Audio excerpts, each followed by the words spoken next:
The issue of Brexit and young players, you've been writing about this during the week, Daniel, and a kind of a link to this in a way. Gary Rogers, the former Dundalk goalkeeper, recently retired, now going to be working for Jorge Mendes' agency. Yeah, it's people may not have realised it, but it's probably possibly the most interesting changes we've seen in an underage football, or just in football in Ireland generally, are basically kicking off at the moment and really taking flight. And it's something we've spoken about on the show previously before. We've touched on the issue of Brexit and how it might affect things. But I suppose we possibly always thought that a loophole of some description would be found, that maybe the scenario that was pitched may not come to pass, i.e. that players, once they turn 16, won't now be able to go to English clubs like they did, like players like sort of Stephen and other kids would have gone when they were sort of 16, 17 or 15 or 14 in some cases, or whatever it might be. Whereas now Irish players can't go to the UK until they're 18. Now, there may be some who will find loopholes with family members and moving entire families and stuff like that. But I mean, I think it's going to be hard for them to do that. And it's obviously a bit of a game-changing situation, really, where all of a sudden our kids need to stay here longer, or else the alternative is that they go to Europe, which they can still go to age 16. They can go to another EU country age 16. So we have a situation where Kevin Zeffy, a promising young player at Shamrock Rovers, is going to join Inter Milan, and it may not happen as quickly as maybe previously flagged. But and I'm certainly aware now of other people that are agents that are working the scene and trying to open pathways into Europe for Irish 16-year-olds. And that's something we're going to see happen. I believe Stephen Ireland is involved in doing that, the elusive Stephen Ireland. And you are seeing now other agencies realising that things are sort of changing, and they need to be aware of what's going on here. And yeah, I mentioned Gary Rogers is starting a new job with Guess the Foot. It's Jorge Mendes' group, who've never had a scout on the ground in Ireland, a full-time scout in Ireland, but they do have one now. And I mean, part of his job is looking to see maybe would Irish players, would some of them maybe be better suited to options on the continent. And obviously the Mendes group, as has been well documented, has a pretty extraordinary network. So that's one aspect of what's happening. And in some respects we're seeing the traditional relationship with the UK changing. So as a result, that's putting pressure on League of Ireland clubs to get their house in order big time, because they haven't for years. All the work on producing players has been done by schoolboy football clubs, whereas now you're seeing League of Ireland clubs eventually, slowly, and maybe individually rather than collectively, take some strides. I mentioned during the week in the piece, I'm aware that St Patrick's Athletic are maybe taking in a couple of players who would normally be going to England age 16, and they're going full-time there at St Pat's, but they're paying for their Leaving Cert education in tandem. Shamrock Rovers have done this previously with Ashfield College, that you train in the morning or train whenever the football team trains, you catch up in your classes, and they pay in a fee-paying secondary school so you can do your Leaving Cert while playing football. And that's probably the type of model that clubs are going to have to look at here, because we have two things that we lack. Like, we obviously, we need to compensate for sort of losing education if you go into football at 16, and it's obviously the problems faced by a lot of lads who move away. But secondly, and the one thing that we're still not remotely close to addressing, is providing a suitable football education here, because players previously, the likes of Caoimhín Kelleher, Aaron Connolly, the Irish lads who are doing well at the moment, Jason Knight, Nathan Collins, and I think that helps as well. I think there's a lot of people looking at the Irish market now again because of that generation of players. But I think the coaching, the level of coaching they get at Premier League academies or good Championship academies at 16 is way above what we can offer here at home.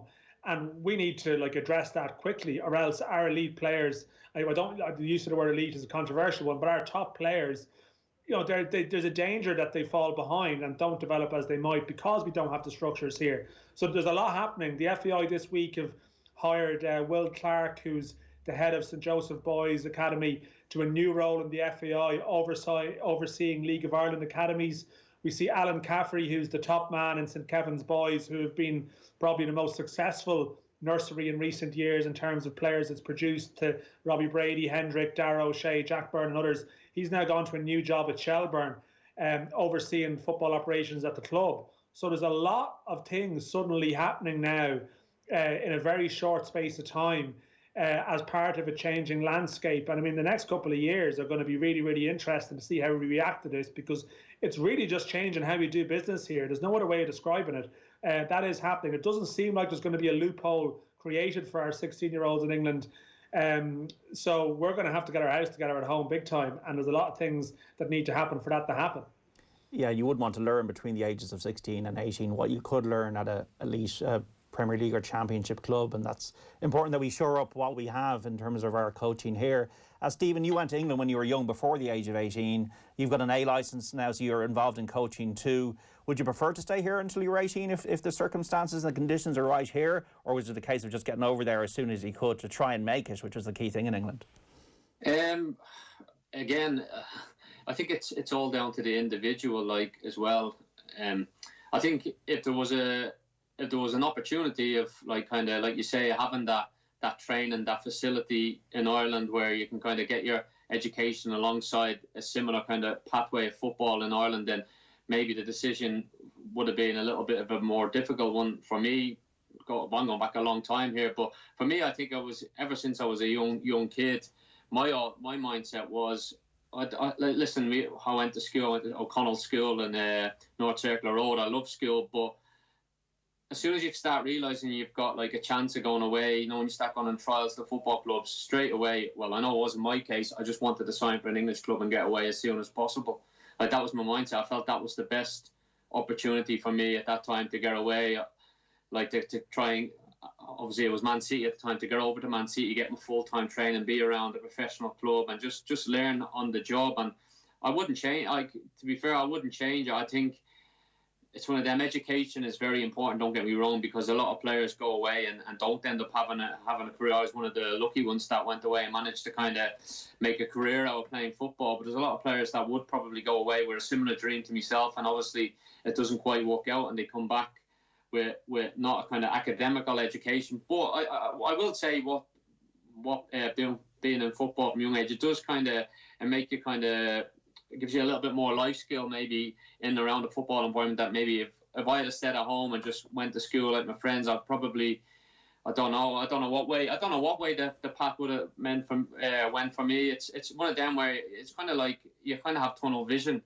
I think a lot of the lads my age that we went away, we were kind of all similar. We had a tunnel vision that we went away and we wanted to be footballers. And I don't know. It's one of them. If you come back to Ireland and you haven't quite created a career, then it's up to the individual to find whether they want to kind of go back into the League of Ireland or listen.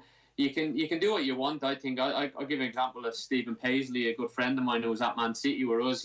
He came across with myself, Paddy McCarthy, Glenn Whelan, Willow Flood, Brian Murphy. Loads of us went away at a similar time, which was great to have us all together in Manchester at that kind of time. But it didn't quite work out football wise for Stephen. But he went back to Ireland, obviously played League of Ireland, had a really good League of Ireland career, but managed to do his leaving cert as well alongside that. And I think if you want it, like, if it doesn't quite work out, and there's opportunities that if you really have that hunger to get back. Now, again, it's down to the drive and the individual that he can still go back and get that education, albeit a little bit later than probably what he would have had if they kind of stayed in Ireland and just done it the normal way. But to be fair to Stephen, he came back and got a really good education and he's got himself a really good job, and obviously had a good football career to kind of boot as well. So there's obviously all different ways of doing it, different ways of becoming professional footballers. There's other lads that went away a little bit later, John O'Shea, Kevin Doyle, Shane Long, they went away a little bit later and still managed to have really good careers. So there's no right or wrong way to do it. I think it all depends on the individual. But I think in the case that if there isn't an opportunity to go away to the UK, I know there's obviously talk about players going away to other countries, that's still open. But if there's going to be a lot more players staying in Ireland for that bit longer, then why not get an education? If it's there, then you may as well get it, because it will come in handy for players who don't quite make the grade. Yeah, I think the key point as well that should be mentioned is that the bizarre one about this, and this one is that people maybe missed it at the time. And to be honest, I probably would have viewed the whole Brexit thing as very much through the eyes of the 16 to 18-year-old player. But the second aspect of this as well is that as part of Brexit, they've introduced these new, they're called GBEs, sort of governing body exemptions, that every player from outside the every EU player now, that's coming to play football in England needs to meet all these criteria, and it's not going to stop Liverpool's from signing sort of Allison, or sort of if you're an international that's played international football for a top country in a top league, you're going to have no problems coming to the Premier League or a Championship or whatever. You'll still be signed. But it's made it really harder for, say, the lower tier clubs, to fill out their squads as they might have previously, with a lot of players from Europe are coming in. But Irish players, ironically, are exempt from that once they turn 18 because of the common travel area, common travel agreement. So we have a situation now whereas our kids can't go from 16 to 18. When it comes to 18, they can go, and there's a much more of a pathway for them there into the UK than there would be compared to, say, a kid the same age as them in, I don't know, Belgium or Holland or into Eastern Europe and stuff like that. And we're seeing apparently now a lot of clubs in England are aware of this and are probably coming to the Irish market for players who previously wouldn't have had a chance to maybe get away at all, or there might have been a perception that they'd missed the boat in some cases. So it's changing the whole normal order of how things operated. And what it stresses more than anything is that we have to do whatever we do for 16 to 18-year-olds here needs to be really good, because if they get into in theory, how this works in a great way, and this is how it works, is that at 16, the 16, 17, they start to go to League of Ireland clubs. They start playing first team football, maybe like Gavin Bazunu did at Shamrock Rovers. And because they're playing first team football rather than, say, going over at 15, having played maybe, been outstanding at schoolboy level, maybe if they're playing first team football, their profile grows a bit, so that at 18, when they do go, say, to England, there's more money coming back into the game here as a consequence. That we're better prepared here to actually be financially remunerated for these players. Whereas obviously in the past there was a danger with a kid, you get a derisory offer, a bag of balls stuff really for some lads, because the whole thing is, well, you want to get to England. Every Irish kid dreams of going to England, and what club would dare stand in your way? This changes the rules of attraction to some degree now. But of course, we're not ready for it, and we're not ready to offer that sufficient coaching at the moment. And English clubs still probably won't look at Ireland and take it seriously until, in terms of paying money, until we present ourselves more professionally. And that's why it's sort of incumbent on everyone now, and that's why some of these appointments are very interesting that are ongoing, that maybe, if everyone can sort of start rowing together, we can provide something half decent for those kids here with education on the side as well. And then when they do go, and the best will always go, that maybe, there's a bit more of an economy, that the money's going out and money's coming in. So that's what we have to do. But it is an opportunity. It's just an opportunity that I'm not sure we're entirely prepared for it. But it should be viewed as an opportunity. But how we handle it in the next couple of years is going to be crucial to the long-term future of Irish football at all levels. And it's an educational piece, and it's important for you to talk about it the way you have, Daniel. Just on when you were over there as a young lad, Stephen, was it cutthroat? Did you feel, wow, this is you're either going to make it or you're not, and this is a dream on the edge here? Sorry, John. Stephen, when you joined, say, Manchester City, did you feel like this is really a cutthroat situation here? We either make it or we don't, and there's no hiding place really. Yeah, definitely. I think when I first arrived in Manchester, it was an eye opener for me, really, because you kind of go away, you go back and forth a little bit, on weekends when you're off school before you go there full time. If you get a mid-term off school, you would go over for 3 or 4 days, maybe play a game, kind of do a couple of training sessions through the week, and then come back home and back home to Dublin and go to school. But I remember when you go over there first time, full time, I think Paddy McCarthy, Stephen Paisley, Brian Murphy, they were all over there. They were a year above me, and they were over there a year earlier than me. And it was like nothing kind of prepares for you. It's kind of, you go in and all of a sudden, like, you're getting out of bed and you're going straight into training, and you're training like double sessions most of the days, and like twice a week we would go to college as well. Like, so there was a little bit of an education now.